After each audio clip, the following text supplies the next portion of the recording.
Bom dia! Hoje temos a nossa aula 21 de História. Continuamos no capítulo 6, falando sobre as cidades e os seus patrimônios, mas hoje o assunto é a cidade histórica de Ouro Preto, festas, costumes e saberes. A cidade histórica de Ouro Preto. Ouro Preto, em Minas Gerais, é uma cidade histórica tombada como patrimônio cultural da humanidade. Nessa cidade existem muitas igrejas, casas, casarões, museus, além de muitas outras construções que foram erguidas no tempo em que foi descoberto ouro na região. Atualmente, essas construções não podem ter suas fachadas alteradas. Também o traçado das ruas e das calçadas são do tempo em que somente animais ou carros puxados por eles transitavam pelo lugar. Essas ruas são estreitas e revestidas de pedras, colocadas uma a uma. Portanto, são vias muito diferentes das ruas atuais. Hoje em dia, por essas ruas passam uma grande quantidade de automóveis. Há ruas em que apenas um carro por vez consegue passar.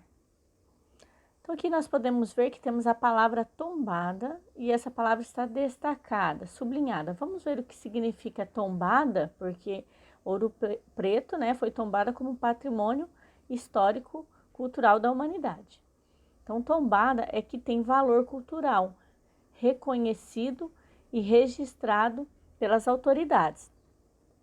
Então, vocês viram que interessante que quando uma cidade ou um local é tombado, como patrimônio cultural da humanidade, as fachadas não podem ser alteradas dos casarões.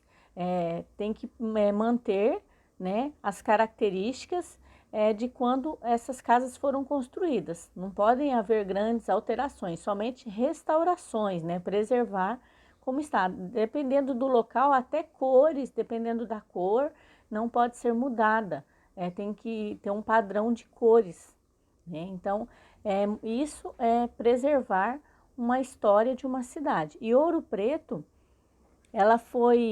grande parte da cidade de Ouro Preto foi considerada patrimônio cultural da humanidade, porque ela tem muitas marcas do passado e elas estão espalhadas por quase todas as cidades, nas casas, nas igrejas, nos museus, por isso que grande parte dela foi considerada patrimônio cultural da humanidade. Nos palacetes dos governos também, ou ainda nas minas de ouro. E outra coisa interessante é no traçado das ruas, e das calçadas. E essas pedras que falaram aqui que foi colocadas, uma a uma, elas foram colocadas pelos trabalhadores escravizados da época. Então, uma a uma daquelas pedras foram colocadas por escravos. Então, por isso, a necessidade de manter também a história, manter lá para lembrar do que se passou, do que ocorreu. Porque todo local, quando comete algo que não é considerado legal, é necessário que se deixe registrado na história para que o mesmo erro não seja cometido novamente, Então, por isso que a maioria da cidade é considerada um patrimônio, cultural da humanidade. E não pode ser alterado esses locais que foram considerados patrimônio cultural. Continuando aqui, nós temos a imagem da cidade de Ouro Preto. Ouro Preto fica em Minas Gerais, Aqui é uma vista de cima, uma vista de cima, olhando por cima. Olha, vocês podem ver, observar ali, as casas, as igrejas, se vocês observarem bem de pertinho, pode ver que o estilo de construção é bem diferente, Bem diferente do que a gente vê nas cidades, atualmente. Agora aqui nós vamos falar um pouquinho sobre festas, costumes e saberes. Há bens que fazem parte do patrimônio de uma região e que não podem ser trocados. São as danças, as festas, os saberes, os costumes e os modos de fazer e de viver. Essas tradições se mantêm vivas na memória dos moradores da região porque são transmitidas de geração para geração. Então, além dos patrimônios culturais, que são as construções, como nós já vimos até agora, né? Também tem também as festas, os costumes e os saberes, que também são considerados, que fazem parte do patrimônio cultural. Pode ser danças, festas, saberes, os costumes do local. Então, por isso que em muitos locais tem festas tradicionais que acontecem todos os anos naquela época. Faz parte da cultura. E algumas dessas festas ou danças são consideradas, né, patrimônio cultural também. Então, aqui nós temos a imagem, essas imagens aqui abaixo, nós temos aqui, ó, as baianas que se dedicam à tarefa de fazer quitutes e vender acarajé, conseguiram que a profissão fosse reconhecida e que esse modo de fazer se tornasse, né, patrimônio cultural da Bahia. Então, a forma como elas fazem o acarajé, que é uma comida típica lá da Bahia, né, foi reconhecida, né, como um patrimônio cultural da Bahia. Então, esse alimento, esse tipo de alimento é considerado um patrimônio da Bahia. Aqui no Paraná, vamos ver aqui outro tipo, aqui ó, no Paraná o fandango, né? Caiçara foi considerado patrimônio cultural brasileiro, porque representa a cultura caiçara dos habitantes de parte do litoral do sul e do sudoeste do Brasil. Então aqui já é uma dança. E essa dança, ela foi considerada um patrimônio cultural brasileiro. Então, vocês viram que interessante? Lá nós vimos a cidade de Ouro Preto, que é patrimônio cultural da humanidade. Aqui nós temos um alimento, que é patrimônio cultural da Bahia. E aqui nós temos uma dança típica, que é patrimônio cultural do Brasil, né? Então, viu a diversidade de patrimônios culturais, como nós já tínhamos visto, né? Que pode ser de uma cidade, pode ser de um estado, né? Pode ser da humanidade, ou seja, do mundo inteiro, pode ser de um país. Continuando aqui, nós temos aqui nessa imagem aqui, ó, em várias cidades do Nordeste, o teatro de bonecos popular faz parte do patrimônio cultural da região. Essa expressão cultural recebe o nome de Cassimiro Coco, no Maranhão, e no Ceará, de João Redondo, no Rio Grande do Norte, de Babaú, na Paraíba, e Mamulengo, em Pernambuco.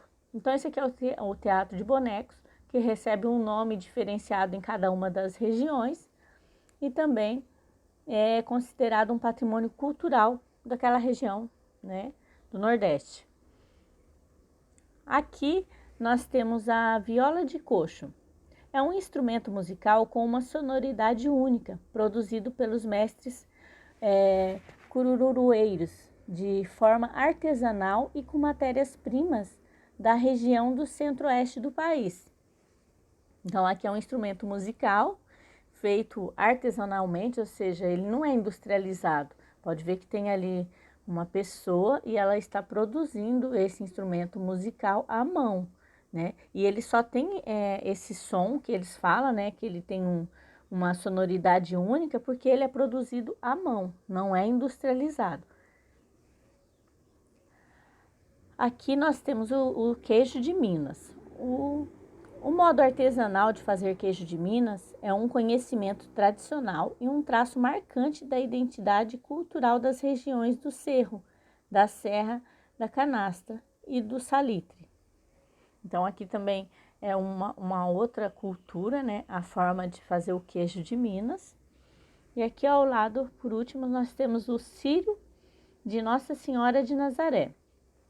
No Pará, é uma das maiores celebrações religiosas do mundo. Ocorre anualmente e para os paranaenses é um momento de devoção e solidariedade. Então aqui eles têm essa cultura, né, que é o Círio de Nossa Senhora de Nazaré, que é como se fosse uma procissão, faz parte da cultura, da religião deles, né, da crença. Então, também no Pará e também no Paraná, né, como vimos aqui, que os paranaenses também é um momento de devoção, de solidariedade, ou seja, é um momento também que eles utilizam para ajudar as pessoas, né? Aí aqui nós temos as atividades. Nessa atividade, eu faço parte da história. Vocês vão fazer a atividade 1, né? Aqui fala com o professor e com os colegas, mas na verdade será com a família, né? Você vai fazer uma pesquisa, né? Se existe uma festa, né? Na cidade onde fica a tua escola, no caso Joinville, né? Então, existe uma festa que só é comemorada nessa cidade, qual o nome dessa festa? Vamos ter que pesquisar, né? E ver se existe essa festa em Joinville. Existe algum prato típico da cidade, né? Que só é feito aqui em Joinville, ou pode ser feito em outro local, mas também é típico de Joinville? Os moradores da região desenvolvem algum tipo específico de arte, artesanato, danças ou músicas? Eu acredito que sim, porque Joinville é uma cidade muito cultural, né? A gente vê bastante artesanato, dança também, né? Então, descreva. Não precisa ser uma descrição grande, descrição pequena aqui, porque tem poucas linhas, né? E continuando ainda ali na página 23, temos a atividade 2. A atividade 2 era para fazer um cartaz para expor na sala, então essa atividade não é necessário fazer. Agora, a atividade 3, como aqui não tem espaço, você pode responder no caderno, copiar e responder no caderno. A pergunta é a seguinte: e na sua família, existe uma arte, um ofício ou um jeito de fazer algo, por exemplo, que é a herança de seus avós para os netos? Escreva sobre isso no seu caderno. Então, não precisa... aqui fala sobre uma arte, um ofício, mas pode ser outra coisa também, né? Conversando com a família, com os pais, você pode descobrir o que foi passado, o que foi deixado pelos seus avós e escreva sobre isso no caderno, tá? Essa foi a nossa aula de hoje, uma feliz quarta-feira, tá? E um grande beijo para vocês.